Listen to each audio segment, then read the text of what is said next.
لا شريك له تعظيما لشأنه وأشهد أن محمدا عبده ورسوله الداعي إلى رضوانه اللهم صل عليه وعلى آله وأصحابه وإخوانه.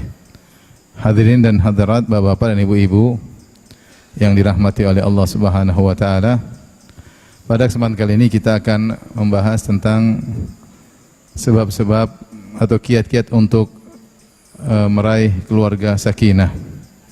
Dan pembahasan ini akan saya paparkan dibangun di atas ayat dalam surat Ar-Rum ayat 21 ya. Yang dimana ayat ini yang sering kita dengar ketika akad pernikahan. Karena ayat ini di antara ayat yang membahas tentang sakinah dalam keluarga. Ayat tersebut berbunyi, "Wa min ayatihi an khalaqalakum min anfusikum azwajan litaskunu ilaiha wa ja'ala bainakum mawaddatan wa rahmah inna fi dzalika laayatin liqaumin yatafakkarun." Kata Allah Subhanahu wa taala, dan di antara tanda-tanda kekuasaannya, tanda-tanda rububiyah Allah, tanda-tanda bahwasanya ada Tuhan pencipta alam semesta.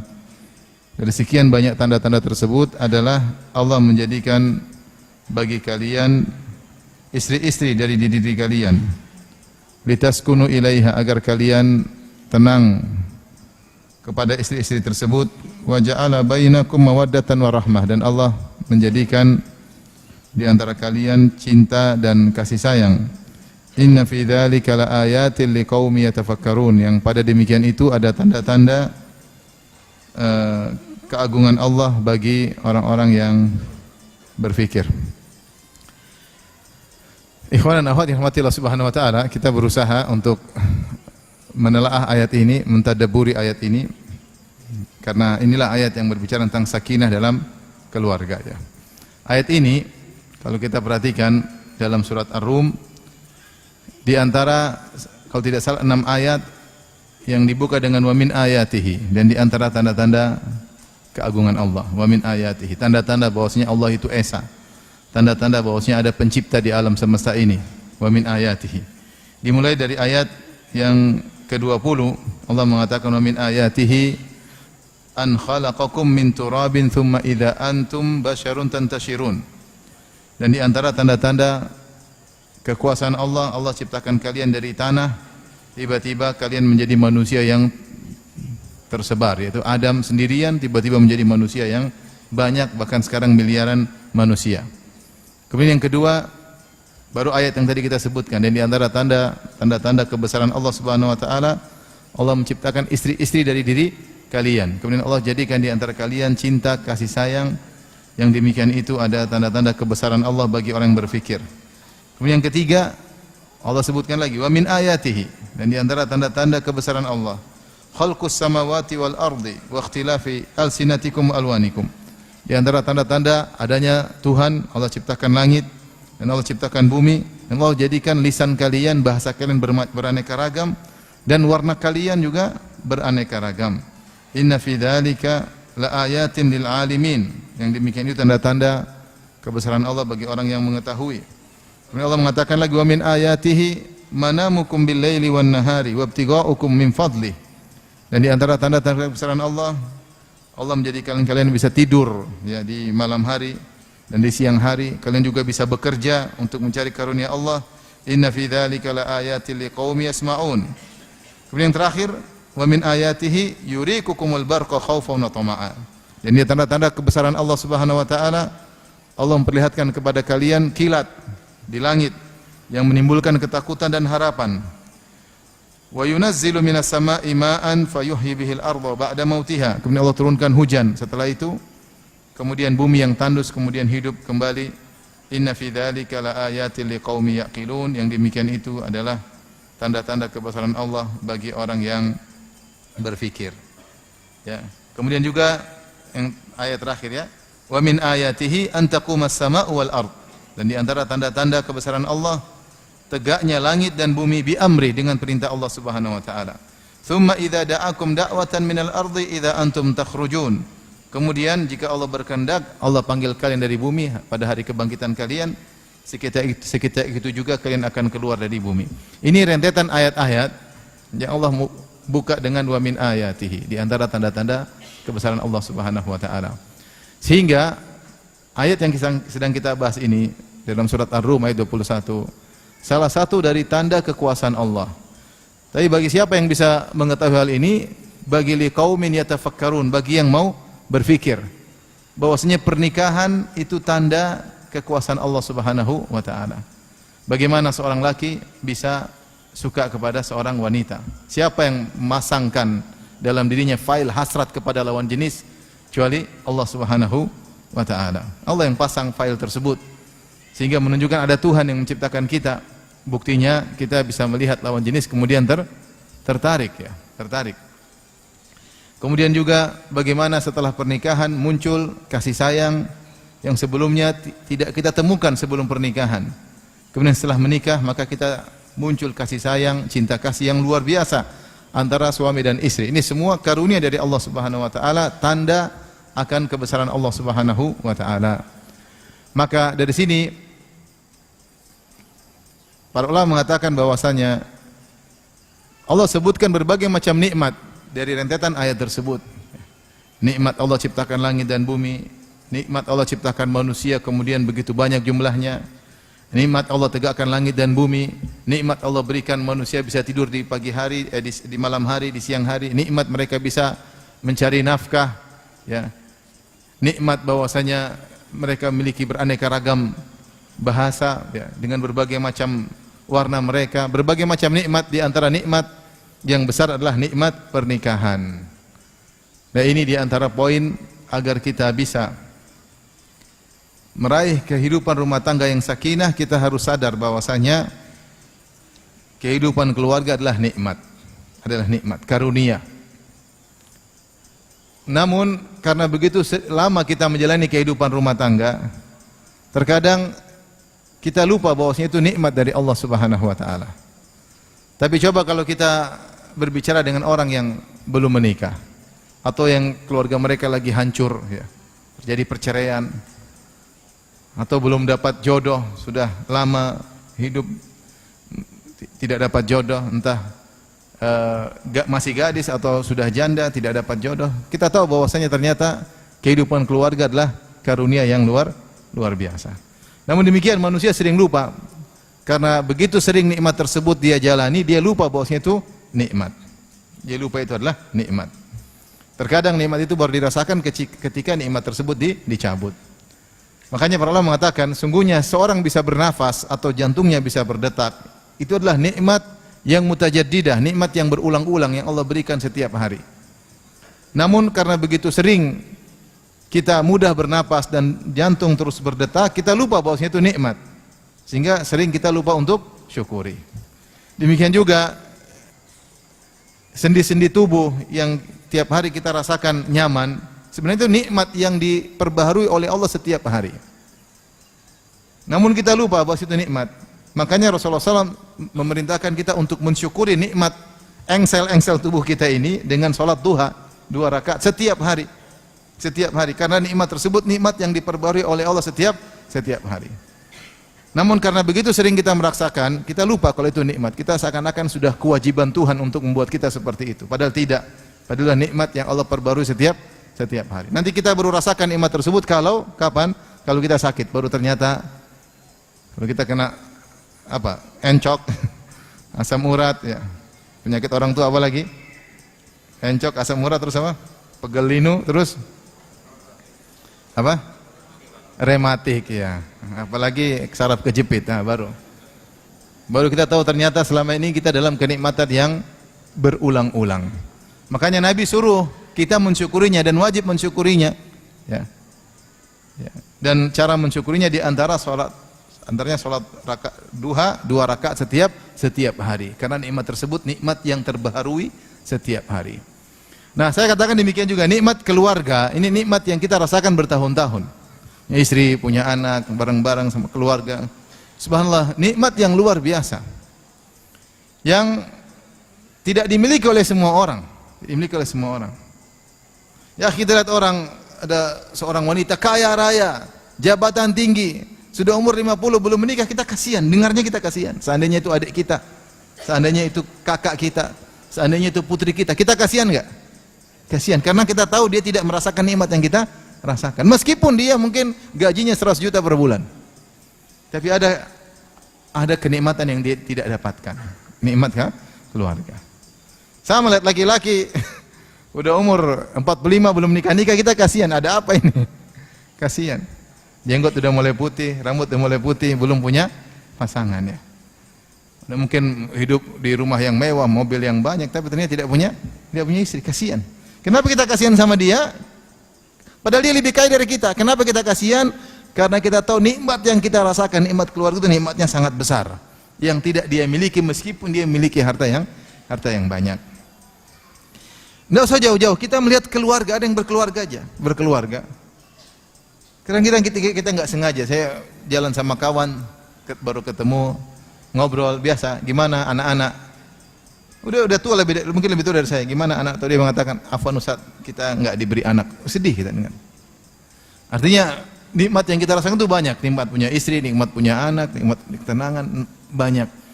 Oleh karenanya, agar kita bisa meraih kehidupan sakinah dalam hidup rumah tangga, kita harus menyadari bahwasanya hidup rumah tangga itu adalah nikmat yang harus dijaga, yang harus disyukuri. Ya, jangan diremehkan.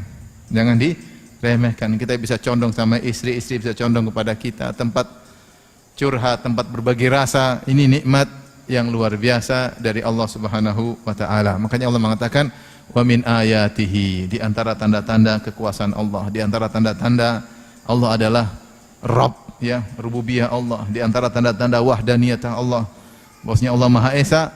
Allah menjadikan ya dari diri kalian istri-istri kalian. Taib, ini faedah yang pertama. Faedah berikutnya ya disebutkan oleh Tahir bin Ashur dalam tafsirnya. Allah menyebutkan ayat ini dalam rangkaian tadi kita sebut 6 ayat, wa min ayatihi, dan itu terkait dengan tatanan alam semesta. Wa min ayatihi, ya, Allah menciptakan langit dan bumi. Di antara ayat-ayatnya Allah menciptakan Adam, kemudian tiba-tiba manusia banyak. Di antara tanda-tanda kekuasaan Allah, Allah tegakkan langit dan bumi. Di antara tanda-tanda kekuasaan Allah, kalian bisa istirahat, bisa tidur di malam hari, bisa tidur di siang hari, bisa mencari nafkah. Di antara tanda-tanda Allah membuat kalian bisa saling berkomunikasi, bahkan berbagai macam bahasa. Di antara tanda-tanda Allah membuat kalian bervariasi, tidak satu model saja, berbagai macam warna. Ya. Di antara tanda-tanda Allah berikan, tampakkan kepada kalian petir, kilat, ya. Dan juga Allah turunkan hujan sehingga kemudian bumi yang tadinya tandus bisa tumbuh kembali. Di antara tanda-tanda adalah Allah menciptakan keluarga. Kata Tharib bin Ashur rahimahullah, berarti namanya keluarga itu adalah salah satu dari tatanan alam semesta, dari tatanan alam semesta. Karena alam semesta ini diisi oleh manusia. Manusia itu perlu ditata, dan tatanan paling sederhana adalah keluarga. Seandainya tatanan kecil ini tidak berjalan, maka rusaklah kehidupan manusia. Bayangkan tidak ada pernikahan, maka tidak ada anak keturunan, maka manusia akan selesai. Kemudian kalau tidak ada pernikahan, maka kemudian berbagai macam penyakit sosial yang akan muncul.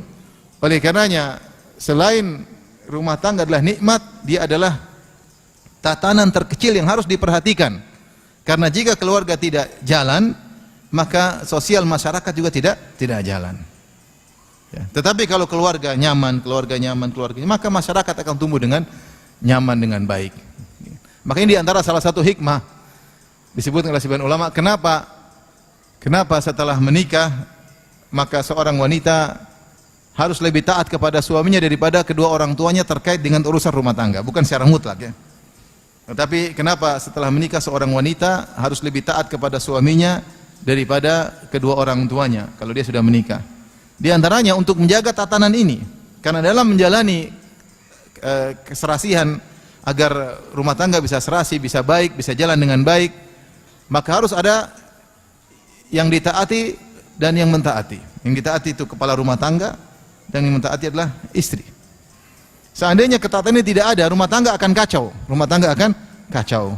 Maka begitu pentingnya taat kepada suami sampai dalam syariat dijelaskan bahwasanya taat kepada suami lebih utama daripada taat kepada kedua orang tua. Dan itulah sabda Nabi SAW ketika datang Mu'adz bin Jabal radhiyallahu anhu dari negeri Syam. Kemudian Mu'adz bin Jabal sujud kepada Nabi SAW. Maka Nabi tegur, kenapa kau melakukan? Ma hadza? Ada apa ini Mu'adz? Kenapa kau sujud kepadaku? Kata Mu'adz, aku melihat orang-orang di negeri Syam, mereka sujud kepada pendeta-pendeta mereka, kepada pembesar-besar mereka. Maka saya ingin sujud kepada anda sebagai bentuk penghormatan. Maka Nabi mengatakan, la taf'al, jangan kau lakukan. Kemudian kata Rasulullah SAW, ya, lau kuntu amiran ahadan an yasjuda li ghairillah la amartul mar'ata an tasjuda li zawjiha. Kalau aku boleh memerintahkan seorang untuk sujud kepada Allah, maka aku akan perintahkan seorang wanita sujud kepada suaminya. Dan sungguhnya seorang wanita tidak bakalan bisa menunaikan hak Rabbnya sampai dia menunaikan hak suaminya. Rasulullah sebutkan, seandainya boleh ada seorang sujud kepada orang lain, Nabi tidak mengatakan saya akan menyuruh seorang sujud kepada ibunya, seorang sujud kepada bapaknya, tidak. Kepada seorang wanita kepada apa? Suaminya. Kenapa? Karena tadi kembali kepada tatanan ini paling penting.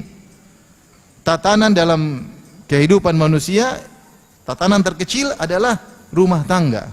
Maka rumah tangga ini harus berjalan dengan baik. Pemerintah terkecil. Maka seorang wanita ketika sudah menikah, ketaatan kepada suaminya lebih utama daripada ketaatan kepada kedua orang tuanya. Maka ini perlu kita pikirkan. Allah sebutkan dalam rangkaian ayat-ayat tersebut untuk menunjukkan bahwasanya di antara tatanan alam semesta selain langit dan bumi dan macam-macamnya, di antaranya tatanan keluarga. Maka kita harus fokus bagaimana bisa membangun keluarga kita dengan baik. Di antaranya dengan penuh ketenangan agar kita bisa menghasilkan hasil yang baik dari pernikahan tersebut. Memiliki anak yang salehah dan kita juga bisa hidup tentram dan kita juga bisa meraih pahala yang banyak dengan berumah tangga. Ini di antara faedah kedua yang disebut oleh Tahir bin Ashur dalam tafsirnya At-Tahrir wa Tanwir. Tapi di antara faedah ayat ini, Allah mengatakan min ayatihi an khalaqalakum min anfusikum azwaja. Sebenarnya Allah mengatakan an khalaqalakum min anfusikum azwaja. Allah ciptakan bagi kalian istri-istri kalian dari diri kalian. Ada yang mengatakan maksudnya adalah dari jenis kalian. Artinya ini secara hukum fikih yang disahkan dalam syariat hanyalah pernikahan manusia dengan manusia. Adapun pernikahan manusia dengan jin tidak boleh. Tidak boleh. Ya, karena ada pembahasan tentang masalah ini. Ada yang mengatakan boleh menikah dengan jin. Apakah manusia bisa berhubungan biologis dengan jin? Jawabannya bisa.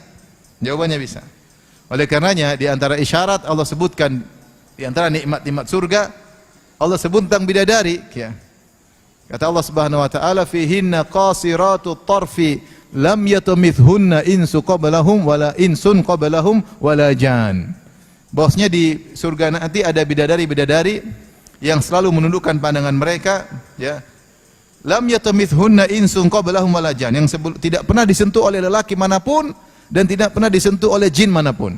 Menunjukkan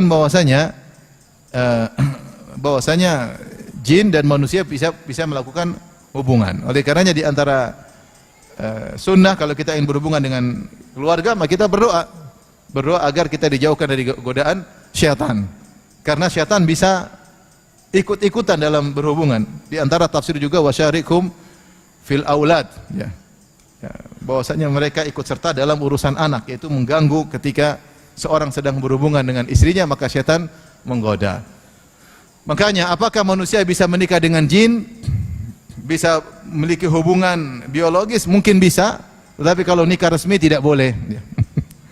Nikah resmi tidak boleh dan hukumnya haram. Hukumnya haram karena di antara tanda-tanda kebesaran Allah, Allah mengatakan an khalaqalakum min anfusikum azwaja. Kami ciptakan bagi kalian dari diri kalian, bukan dari jenis makhluk yang lain. Maka yang boleh pernikahan syar'i hanyalah manusia dengan manusia. Adapun dengan jin tidak boleh. Tapi enggak usahlah cari istri dari jin, ya. Istri dari manusia masih banyak. Kalau ada jin melamar jangan dihiraukan, ya. Oleh karenanya sebagian wanita dimasukin oleh jin. Kenapa? Jinnya jatuh cinta. Saya dapat kasus seperti itu. Ya, pernah kita ngeruqyah atau ada kawan yang ngeruqyah wanita kemasukan jin. Kenapa? Karena dimasuki oleh jin lelaki yang sangat mencintai wanita ini. Kenapa dia bisa merasakan hubungan kelezatan biologis dengan wanita tersebut? Dan semakin sulit jin tersebut keluar kalau wanita tersebut juga merasakan kelezatan, sehingga dia tidak melepas jin tersebut. Ini menunjukkan hubungan biologis antara laki dan jin mungkin, tetapi pernikahan hukumnya haram karena Allah mengatakan an khalaqalakum min anfusikum. Allah ciptakan istri-istri dari kalian. Taib. Ini faedah keberapa? Ketiga. Faedah keempat, sebagian ulama menafsirkan ayat ini dengan ayat yang lain dalam surat Al-A'raf. Allah mengatakan huwallazi khalaqakum min nafsin wahidah wa ja'ala minha zawjaha liyaskuna ilaiha. Dialah Allah Subhanahu wa taala yang telah menciptakan kalian dari satu jiwa, maksudnya Adam alaihissalam. Satu jiwa, min nafsin wahidah, dari Adam. Wa ja'ala minha zawjaha, kemudian Allah ciptakan dari Adam Hawa. Hawa diciptakan dari tulang rusuk apa? Adam. Liyaskuna ilaiha, agar Adam tentram bersama Hawa. Sama seperti ini. An khalaqalakum min anfusikum azwaja. Dialah Allah di antara tanda-tanda kebesarannya menciptakan dari diri kalian istri-istri kalian. Ya. Di antara tafsiran maksudnya adalah asalnya Hawa diciptakan dari Adam alaihissalam. Dan ini datang dalam hadis, kata Nabi sallallahu alaihi wasallam, "Istausu bin nisa'i khaira." Hendaknya kalian berbuat baik kepada istri-istri kalian. Fa inna al-mar'ah khuliqat min dhila, karena wanita itu diciptakan dari tulang rusuk. Maksudnya Hawa diciptakan dari tulang rusuk apa? Adam. Wa inna a'waja syai'in fi dhila a'lahu, dan tulang rusuk yang paling bengkok adalah yang paling bagian atas. Ya. Yang paling atas. Fa in dhahabta tuqimuhu kasartahu. Kalau kau ingin luruskan tulang rusuk tersebut pasti patah. Enggak mungkin bisa lurus. Tetap aja bengkok. Ya. Kalau kau ingin membiarkannya maka dia tetap dalam kondisi bengkok. Maka Rasulullah mengatakan fastausu bin nisa'i khaira, maka hendaknya kalian berbuat baik kepada istri-istri. Ketika kita merenungkan ayat ini bahwasanya wanita diciptakan dari laki, dan kita tahu nenek moyang kita Hawa diciptakan dari tulang rusuk Adam. Maka ini juga di antara sebab kita untuk bisa membangun rumah tangga yang sakinah. Maka laki-laki harus sadar bahwasanya wanita itu pasti punya kekurangan. Dia pasti punya kekurangan. Kenapa? Karena wanita tercipta dari tulang rusuk yang bengkok. Dan tadi Rasulullah mengatakan wa inna awaja syai'in fil dhila a'lahu, dan yang paling bengkok dari tulang rusuk yang paling bagian atas. Sebagian ulama menafsirkan maksudnya adalah lisannya. Maka seorang harus sadar, jangan berharap bahwasanya istrinya akan lurus terus, enggak, ya. Istrinya tercipta dari tulang rusuk yang bengkok. Namanya bengkok pasti ada kekurangan. Dan di antara hikmah dari Allah Subhanahu wa taala, Allah menciptakan wanita seperti itu, karena wanita ketika diciptakan dari tulang rusuk yang bengkok, maka ternyata kenyataannya dia lebih mendahulukan perasaannya daripada nalarnya. Dia membutuhkan lebih mendahulukan perasaannya daripada nalarnya. Ini dari satu sisi kekurangan, dari satu sisi kelebihan. Kekurangan ya kadang dia cepat emosi, ya, cepat tersentuh, cepat ngambek, ya, apalagi baper, bawa perasaan, ya, perempuan, ya. Makanya Rasulullah mengatakan rifqon bil qawarir, lemah lembutlah kalian kepada qarurah, seperti gelas kaca, mudah pecah. Wanita itu mudah retak. Itu sifat wanita, ya. Dalam menghadapi permasalahan lebih mendahulukan perasaan daripada apa? Daripada nalarnya. Terkadang sulit untuk bersabar. Kenapa? Hatinya dia dahulukan daripada nalarnya, ya. Makanya kalau sudah dibawa ke mall, pegang uang, habis cepat uang tersebut. Karena dia pokoknya depan pingin beli, ya. Kalau laki-laki enggak, dia nalar, jangan dulu, ini belum bayar, itu belum bayar. Dia pakai nalar dulu. Kepingin tapi listrik belum bayar, akhirnya enggak jadi belanja. Karena mendahulukan nalarnya daripada apa? Perasaannya. Kalau perempuan mendahulukan perasaan daripada nalarnya, sehingga dia punya kekurangan dari sisi, punya kelebihan dari satu sisi. Kelebihannya apa? Mendahulukan perasaan daripada nalar, dibutuhkan untuk mengurus anak. Kita laki-laki ngurus anak pakai terlalu nalar, kita bingung kita gimana ya. Kalau perempuan nggak pakai, pokoknya dia dekap, dia tidur meskipun capek, dia nggak pakai nalar. Yang penting anak saya bagaimana bisa tenang. Sehingga dari satu sisi ada kelebihan yang dia miliki, mendahulukan perasaan daripada nalar untuk ngurus apa? Kelembutannya, kasih sayangnya dibutuhkan. Dan demikianlah agar laki-laki merasa laki-laki, dia harus menikah dengan model perempuan yang seperti ini, yang punya mendahulukan perasaan daripada apa? Nalar. Bayangkan kalau kita punya istri mendahulukan nalar daripada perasaan, minterin kita nanti. Repot juga punya istri seperti ini, gagah perkasa, tegar, wah repot. Kita pingin istri yang nangis, cengeng, manja, ini nggak apa-apa bi, tenang aja, repot. Nggak repot juga. Jadi itulah hikmah Allah Subhanahu Wa Taala menciptakan dua manusia yang berbeda. Yang satu tegar, tegas, mendahulukan nalar, sabar. Yang satu manja, perasa. Begitulah, ya, karena memang wanita bukan kompetitor bagi laki-laki, tapi partner bagi apa? Laki-laki. Ya. Jadi maksud saya ketika Allah mengatakan azwajan min anfusikum azwajan, Allah ciptakan dari diri kalian istri-istri agar kita sadar bahwasanya nenek moyang kita Hawa diciptakan dari tulang rusuk siapa? Adam. Dan tulang rusuk pasti bengkok. Kata Nabi, fa in dhahabta tuqimu kasartahu. Kalau kau ingin luruskan tulang rusuk itu pasti patah, enggak bisa. Kau mau istrimu lurus, patah, enggak bisa. Dia pasti bengkok. Kalau dia lurus juga enggak menarik, dia menariknya kalau bengkok. Oleh karena jangan dipaksa untuk apa?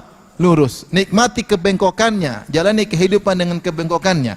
Ketika Nabi menyatakan wanita bengkok, bukan untuk merendahkan wanita, tapi Nabi untuk menjelaskan kenyataan, dan Nabi SAW ingin para laki untuk memberi uzur. Makanya Rasulullah SAW buka hadisnya dengan berkata, istausu bin nisa'i khaira. Hendaknya kalian berbuat baik kepada para wanita. Kenapa berbuat baik kepada para wanita? Karena wanita itu diciptakan dari tulang rusuk yang bengkok. Maka tunggulah kesalahan-kesalahannya, tunggulah kebengkokan-kebengkokannya. Kau enggak bakalan hidup tanpa kebengkokan apa? Wanita. Sabar. Sabar. Rasulullah buka hadisnya dengan berkata demikian, dan Rasulullah SAW tutup hadisnya pun demikian. Fastausu bin nisa'i khaira. Maka hendaknya kalian berbuat baik kepada para wanita. Adapun sabda Nabi, istausu bin nisa'i khaira. Hendaknya kalian berbuat baik kepada wanita. Maka ada beberapa pendapat di kalangan para ulama apa makna dari hadis ini. Ada yang mengatakan fastausu bin nisa'i khaira, yaitu perhatian Nabi seakan-akan Nabi beri wasiat kepada para laki. Wahai, seakan-akan Nabi berkata, wahai para lelaki, wahai para suami, aku wasiatkan kalian untuk berbuat baik kepada istri-istri. Wasiat itu adalah perintah yang diperhatikan. Ya, seperti orang mau meninggal kemudian kasih apa? Wasiat. Berarti perintah yang harus diperhatikan. Nabi mengatakan, wahai para laki, para suami, aku wasiatkan kalian untuk berbuat baik kepada istri. Jangan cari alasan mereka bengkok, kalian tidak buat baik sama mereka. Karena memang mereka kodratnya sudah demikian. Jangan berharap wanita lurus. Maka sabarlah dengan kebengkokannya, nikmati kebengkokannya, dan sabarlah dengan mereka, berbuat baik kepada mereka. Ini tafsiran pertama. Tafsiran yang lain ada yang mengatakan, istausu bin nisa'i khaira. Istausu itu saling mewasiatkan. Seakan-akan Nabi berkata, wahai para suami, kalian harus saling mengingatkan satu dengan yang lainnya. Kalau ketemu kawan, gimana istrimu?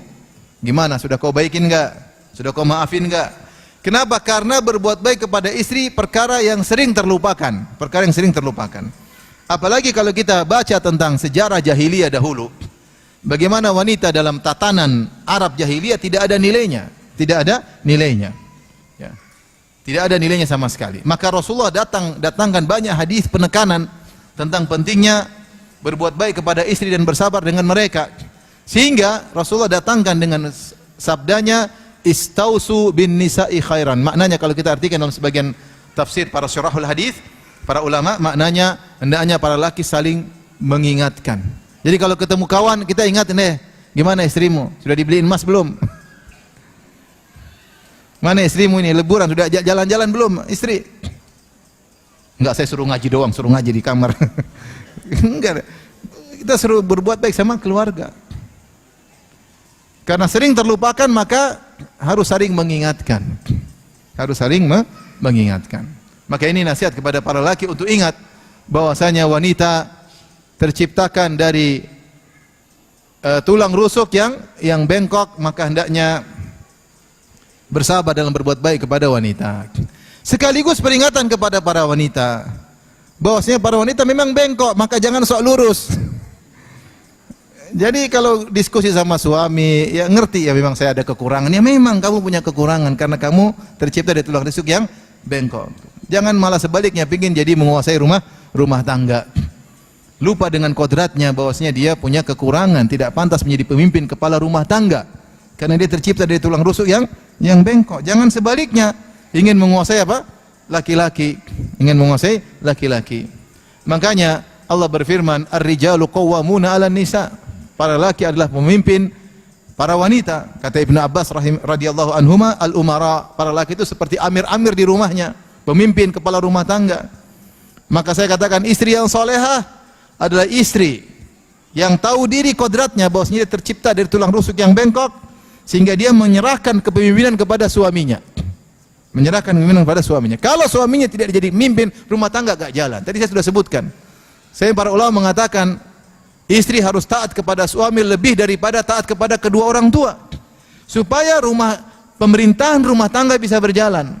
Pemerintahan kalau nggak ada yang ditaati, nggak ada yang mentaati, pemerintahan apa namanya? Nggak ada pemerintahan. Namanya pemerintahan itu harus ada yang berkuasa, ada yang dikuasai. Nah, pemerintahan terkecil adalah rumah tangga. Suami yang berkuasa, istri yang taat. Sehingga saya sampaikan, istri yang solehah adalah istri yang bisa membuat suaminya merasa diri sebagai pemimpin di rumah tangganya. Kapan seorang suami merasa dialah kepala rumah tangga, berarti istrinya istri soleha. Keputusan di tangannya, diskusi boleh, tapi keputusan di tangannya. Kalau dia perintah, istrinya taat. Kapan suami merasa saya kepala rumah tangga, berarti istrinya istri yang soleha. Tetapi kapan suaminya tidak merasakan demikian, bahkan merasa istrinya kepala rumah tangga, maka ini istri tidak soleha atau ada yang tidak beres pada suaminya. Ya. Ya. Tapi ada ikhwan, aduh Ustaz, istri saya kalau pulang di rumah kayak kucing. Kenapa kayak kucing? Meong-meong melulu, nggak digubris. Jadi ingat, di antara kita bisa meraih sakinah dalam rumah tangga, maka suami harus pengertian sama istri, sering memaafkan istri, mengerti istri pasti punya kesalahan. Istri sosok wanita, manusia yang mendahulukan perasaan daripada nalarnya, mudah perasa karena Rasulullah mengatakan dia seperti kaca yang mudah retak. Tetapi istri sebaliknya juga harus tahu bahwasanya suaminya adalah kepala rumah tangga. Tapi kita lanjutkan faedah berikutnya. Yang keberapa sekarang? Yang berapa? Yang kelima.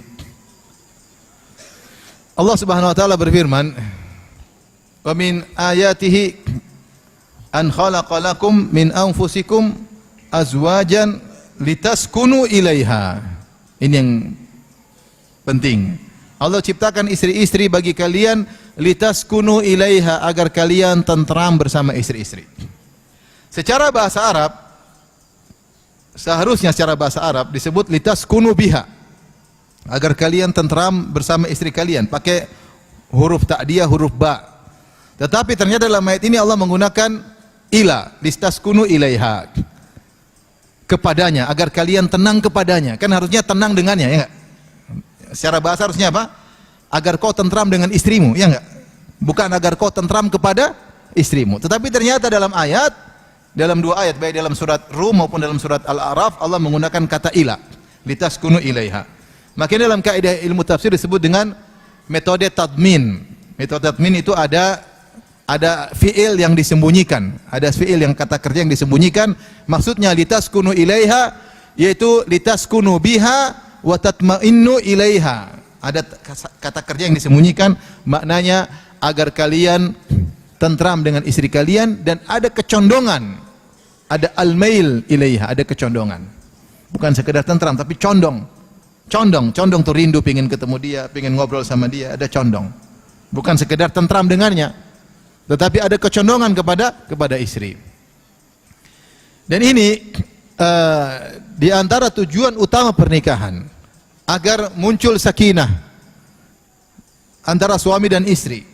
Dan Allah sebutkan bahwasanya di antara tanda-tanda kebesaran Allah Subhanahu wa taala, maka Allah menjadikan suami condong kepada istri dan tenang kepada istri. Sebagaimana dalam Al-Qur'an dalam surat Al-A'raf kata Allah, "Huwallazi khalaqakum min nafsin wahidatin Wa ja'ala minha zawjaha liyaskuna ilaiha. Dialah Allah yang telah menciptakan kalian dari satu jiwa dari Adam alaihissalam. Kemudian Allah ciptakan dari Adam istrinya Hawa liyaskuna ilaiha, agar Adam condong dan tentram dengan Hawa. Ini sering saya sampaikan dalam kajian-kajian bahwasanya ketika di langit Allah ciptakan surga terlebih dahulu.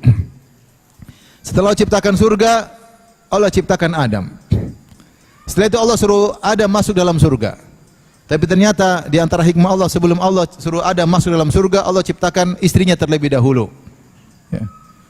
Makanya Allah mengatakan, wa ya Adam uskun anta wa zawjukal jannata. Wahai Adam, tinggallah engkau dan istrimu ke dalam surga. Kenapa? Kata sebagian ahli tafsir, ar-rafiq qabla tariq. Yang dibutuhkan oleh seorang lelaki adalah teman perjalanan sebelum menempuh perjalanan. Ar-rafiq qabla tariq. Teman sebelum menempuh perjalanan. Percuma Adam masuk di surga enggak ada istrinya. Percuma tidak? Percuma ada buah-buahan enak, tapi enggak ada istri, apa faedahnya? Apa faedahnya? Ya. Yang penting ada istri dulu, baru kemudian menikmati apa? Kehidupan. Maka sebelum Allah membuat Adam menikmati kenikmatan surga, Allah ciptakan dulu apa? Istrinya. Menunjukkan bahwasanya nikmat yang paling utama bagi seorang laki adalah memiliki istri. Memiliki istri. Kebahagiaan utama seorang laki adalah tentram dengan istrinya. Ini sering saya sampaikan kepada ikhwan-ikhwan, kepada para ummahat dalam kajian-kajian bahwasanya seorang lelaki yang paling bahagia adalah lelaki yang paling nyaman sama istrinya. Itu yang paling bahagia. Yang paling bahagia.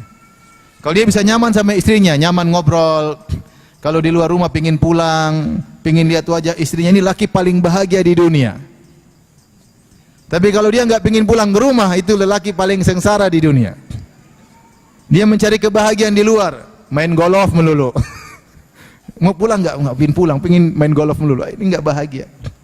Pinginnya ke kafe, ngobrol sama kawan-kawannya, enggak pernah pulang. Di rumah enggak betah, tunggu telepon dari kawan, keluar lagi. Di kafe ngobrol 1 jam 2 jam. Ini laki sengsara. Sengsara. Istrinya telepon dia matiin, ini sengsara. Sampai ada ikhwan tulis istrinya setan 1. Setan, dijengkel sama istrinya. Mungkin lagi marahan kali.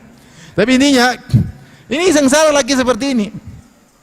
Mau dia mau naik motor-motor, naik mobil, main-main, selama dia tidak tentram sama istrinya, ini lelaki sengsara. Tidak ada yang bisa menandingi kebahagiaan tentram sama istri. Lelaki yang bahagia seperti apa? Pingin pulang. Sedikit pingin pulang. Ngobrol selesai pingin pulang. Pingin ketemu apa? Istri. Pingin pulang ke rumah, pingin ngobrol sama istri. Sebelum tidur ngobrol sama istri. Itulah kebahagiaan lelaki sesungguhnya ketika dia mendapat sakinah bersama istrinya.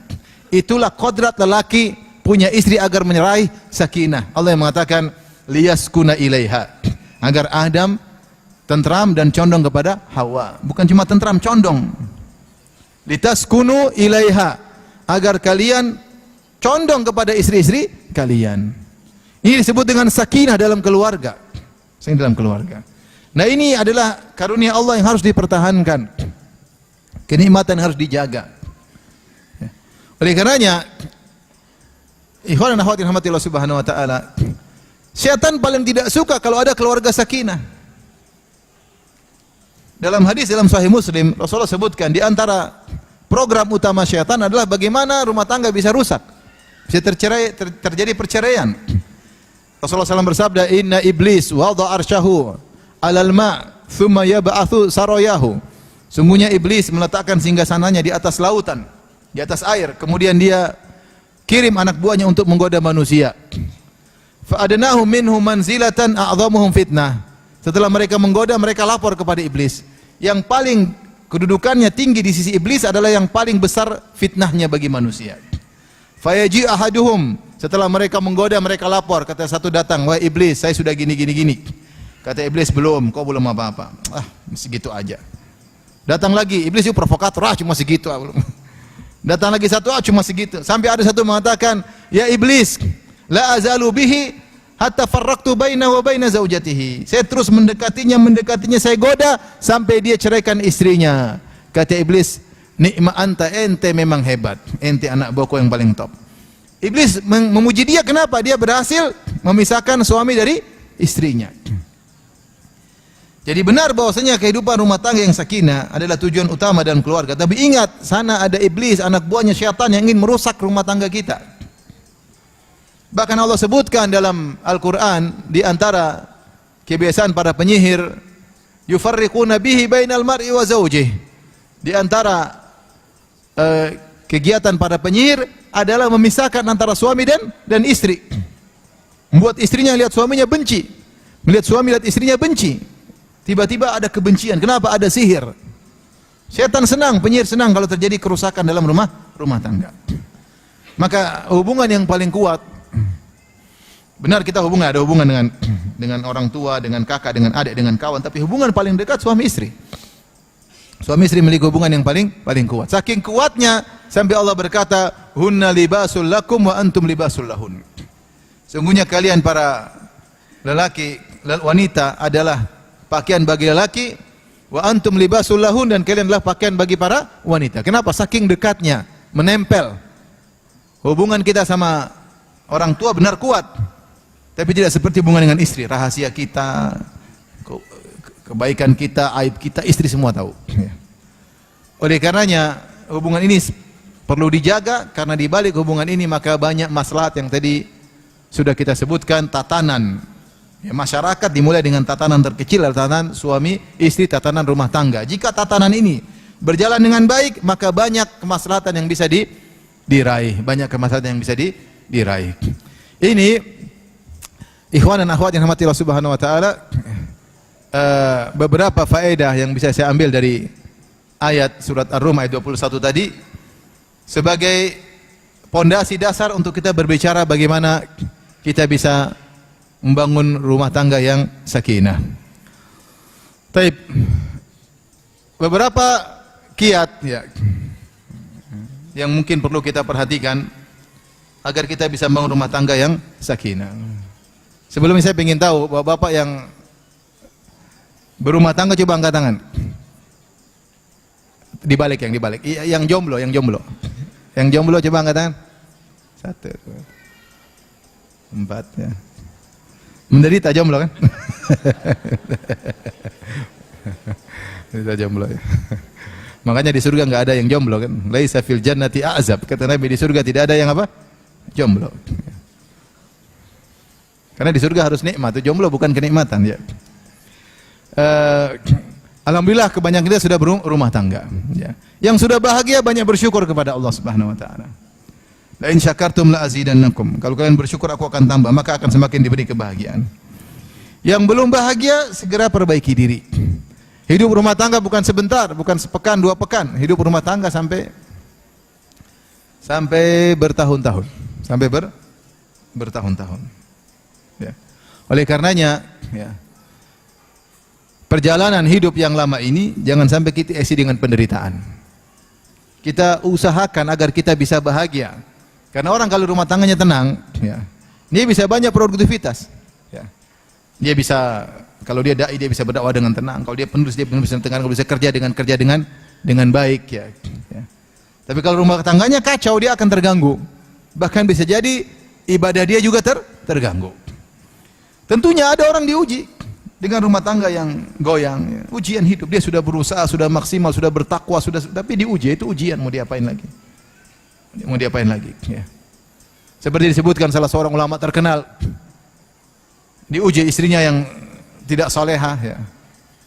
Maka ketika ditanya, kenapa engkau sabar, dia mengatakan Allah telah berikan ujian kepadaku dengan ujian ini ya.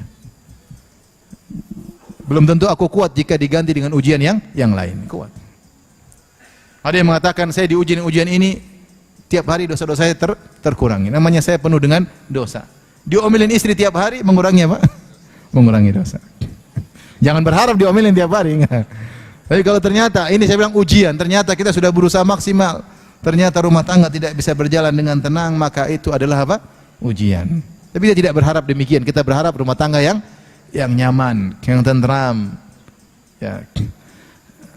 Taib. Maka saya katakan yang sudah bahagia banyak-banyak bersyukur agar ditambah kebahagiaannya oleh Allah Subhanahu wa taala. Yang belum bahagia tidak ada kata terlambat. Perbaiki. Tapi di antara kiat-kiat agar seorang bisa sakinah dan hidup tentram, berbahagia, bahwasanya jadikanlah kehidupan rumah tangga adalah sarana untuk ibadah. Ini penting, sarana untuk ibadah. Sehingga setiap kegiatan kita yang kita lakukan dalam rumah tangga adalah bernilai ibadah. Saya cari pahala dengan berumah tangga. Karena hidup rumah tangga adalah beribadah kepada Allah. Tidak seperti persangkaan sebagian orang yang menyangka bahwasanya namanya ibadah cuma salat, puasa, sedekah. Tidak. Bermuamalah juga ibadah. Dan di antara muamalah yang paling dituntut untuk diperbaiki muamalah dengan pasangan. Dalil akan hal ini terlalu banyak. Terlalu banyak. Seperti sabda Nabi SAW, "Man tazawwaja faqad istakmala nisfa dinihi, falyajtahid fi nisfil baqi." Siapa yang sudah menikah maka telah sempurna setengah agamanya. Telah sempurna setengah agamanya. Tinggal dia berusaha setengahnya lagi. Orang yang menikah setengah agamanya telah sempurna. Artinya dia menjalani kehidupan rumah tangganya dengan apa? Dengan ibadah. Ya. Karena dalam kehidupan rumah tangga banyak sekali pahala yang bisa kita dapatkan. Kemudian juga Rasulullah SAW bersabda, "Khairukum khairukum li ahlihi wa ana khairukum li ahli." Sebaik-baik kalian para lelaki di sisi Allah adalah yang terbaik bagi istrinya dan aku adalah suami yang terbaik. Maka seorang kalau ingin meraih keterbaikan di sisi Allah menjadi yang terbaik bagi istrinya. Menjadi yang terbaik bagi istrinya. Istrinya tahu ini suami yang terbaik. Kalau orang tanya sama istrinya, "Gimana suamimu?" "Suami saya Masya Allah, luar biasa. Orangnya penyabar, orangnya dermawan, orangnya tidak pemaaf, orangnya tidak pelit, Masya Allah." Sebaliknya ketika Rasulullah bertanya kepada seorang wanita, "Adzatu ba'lin anti?" "Kau punya suami?" Kata istrinya, "Iya ya Rasulullah." Kata Rasulullah, "Bagaimana engkau mensikapi suamimu?" Kata dia, "La alu bihi juhdan illa ma la astati." Aku berusaha semaksimal mungkin untuk melayaninya wahai Rasulullah, kecuali yang aku tidak mampu. Maka Rasulullah puji, kata Rasulullah sallam, "Unduri aina anti minhu fa innahu jannatuki wa naruki." Lihatlah bagaimana kedudukanmu di hati suamimu, sungguhnya suami itu surgamu atau nerakamu. Jadi Rasulullah sebutkan, ingatkan kedua belah pihak. Kepada suami, kalau ingin jadi lelaki terbaik di sisi Allah, jadi suami yang terbaik. Kepada istri, kalau ingin jadi wanita terbaik di sisi Allah, jadilah wanita istri terbaik bagi suaminya. Maka ini harus kita hadirkan dalam diri kita, bahwasanya dalam kegiatan kita sehari-hari semuanya ibadah kepada Allah. Jadi bapak-bapak ketika kerja, cari nafkah, banting tulang, dibanting sama orang, ingat sebuat saya nafkahi anak istri, pahala di sisi Allah. Sabar, ngurus istri, ngurus anak. Pulang ke rumah menghadapi istri yang mungkin kurang ini, sabar, ini pahala. Ya. Istrinya manja, ngalem, apalagi sabar. Ya. Ini semua apa? Pahala. Anak-anak nangis, pahala, semuanya pahala. Kalau kita tidak niatkan cari pahala, mungkin capek kehidupan ini, capek ngurus ini, ngurus ini. Tapi kalau kita niatkan pahala, semuanya ringan. Saya berpahala kok. Habiskan waktu untuk ngurus anak, ngurus istri, pahala. Habiskan waktu didik istri, ingatkan anak, berpahala. Kalau enggak gitu kita capek. Apalagi istri, kalau tidak jadikan kehidupan rumah tangga berniat berpahala, maka capek ngurus suami. Masakan buat suami, cuci pakaian suami. Belum suaminya ngomel melulu. Minta jatah melulu, capek nggak? Capek. Kalau nggak niatkan karena Allah, capek. Belum suami bilang, "Kamu bantu dong ibu saya," suruh ngurus mertua lagi. Kalau bukan karena Allah, susah. Maka ibu-ibu niatkan dalam hati bahwasanya semua kegiatan saya, mumpung ibu masih punya suami, nanti kalau nggak punya suami nangis. Mumpung masih punya suami, sarana untuk pahala besar. Niatkan semua kegiatan pelayanan kepada suami karena Allah Subhanahu wa taala. Ini agar hidup rumah tangga kita sakinah. Sehingga kalau ada kekurangan kita sabar karena kita bersabar di jalan Allah Subhanahu wa taala. Karena berumah tangga adalah ibadah yang agung. Sampai saya sering sampaikan, para ulama berpendapat jika ada dua lelaki, yang satu menikah, yang satu tidak menikah. Yang satu tidak mau menikah supaya dia bisa rajin ibadah, supaya bisa puasa sunnah, puasa Daud, bisa sholat malam yang banyak, bisa baca Quran yang banyak, karena dia tahu kalau menikah banyak urusan. Kalau udah menikah, puasa Daud susah, puasa Senin Kemis susah, mau sholat malam susah. Ya, baca Quran susah, ngurus anak, ngurus istri, cari nafkah, sehingga dia tahu kalau dia menikah ibadahnya berkurang. Ini yang satu. Dia tidak mau menikah supaya ibadahnya banyak. Yang satu menikah, si A tadi tidak mau menikah supaya ibadahnya banyak. Si B menikah dan ibadahnya otomatis berkurang. Mana yang lebih afdal di antara keduanya? Yang lebih afdal yang B.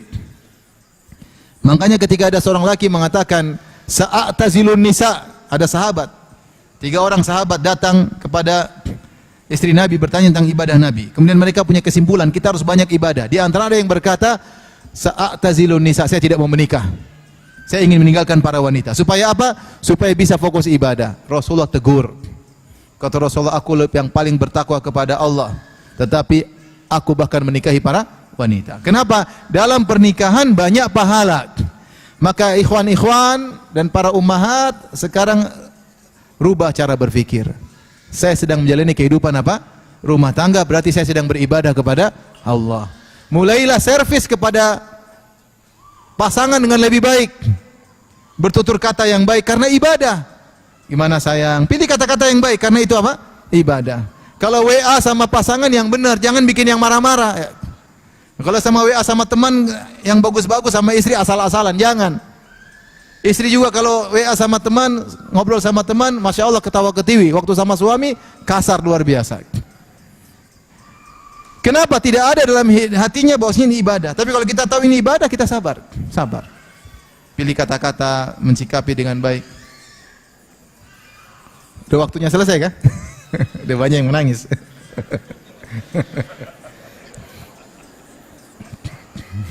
Katanya Ustadz kelamaan ya.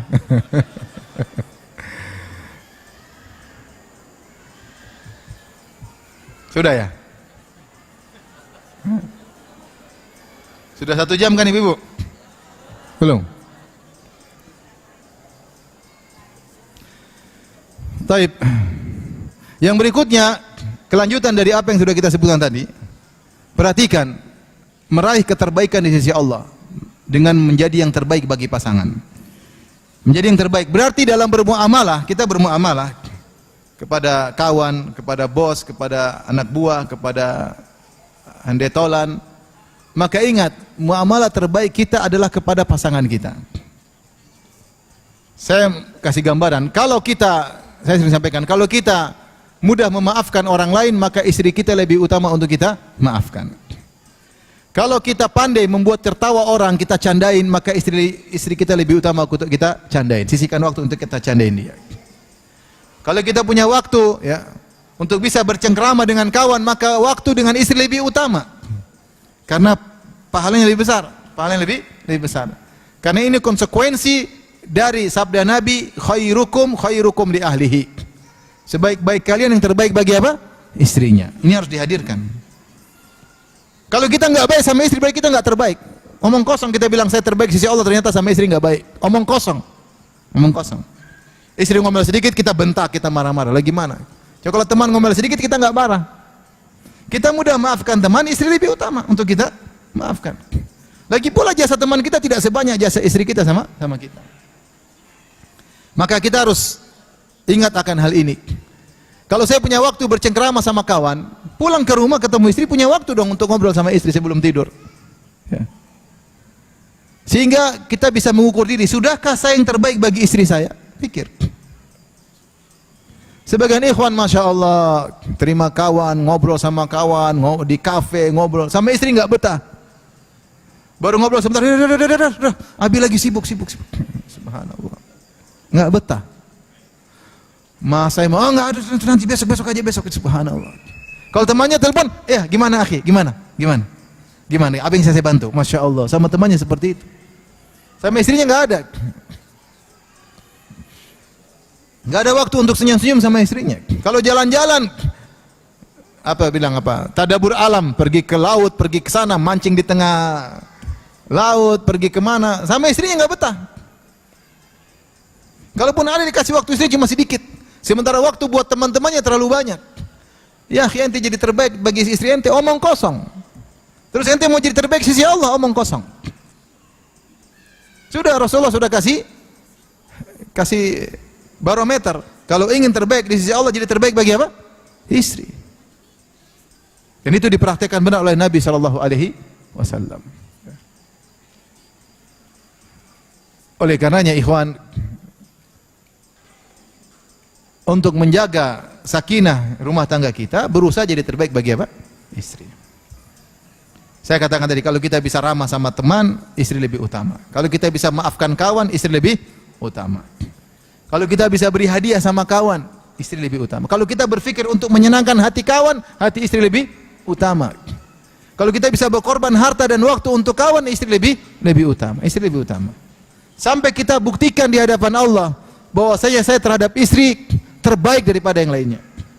Maka jadilah kita terbaik di sisi Allah Subhanahu wa taala. Dan itulah bagaimana para sahabat terdahulu, istri-istri mereka kalau ditanya tentang suami mereka, mereka berkata, siapa yang lebih baik daripada suamiku? Siapa yang lebih baik daripada suamiku? Lihatlah Ummu Salamah radhiyallahu anha, ketika suaminya Abu Salamah meninggal, kemudian dia disunahkan untuk berdoa, wa khlufli khairan minha, ya Allah berilah ganti lebih baik, maka dia sulit untuk mengungkapkannya. Kenapa? Dia bergumam dalam hatinya, man khairun min Abi Salamah, siapa yang lebih baik daripada suamiku Abu Salamah. Dalam benak dia, lelaki terbaik adalah suaminya Abu Salamah. Namun dia harus ucapkan doa tersebut, ternyata Allah ganti dengan Nabi Muhammad sallallahu alaihi wasallam. Tetapi apa? Tetapi dia merasa suaminya yang terbaik. Lihatlah Ummu Darda Sugra, ketika Abu Darda meninggal dunia, sampai Muawiyah melamar dia. Muawiyah siapa? Kalau bukan gubernur Syam, khalifah kaum muslimin. Siapa yang tidak bangga janda dilamar gubernur? Kira-kira senang atau tidak?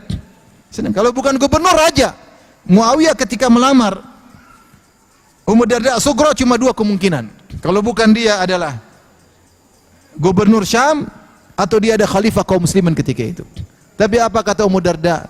La uridu li Abi Darda badilan. Saya tidak mau Allah mengganti Abu Darda. Saya ingin dengan Abu Darda di surga. Kalau kau enggak mau. Enggak mau menikah lagi. Supaya tidak diganti dengan lelaki lain. Kenapa? Saking cintanya kepada siapa? Abu Darda. Karena dia merasa Abu Darda suami yang terbaik. Ya. Lihatlah Nailah bintul Farafisah. Ketika meninggal, suaminya Utsman meninggal dunia. Padahal jarak umur sangat jauh. Dia tidak mau menikah lagi. Dilamar, dia tidak mau menikah.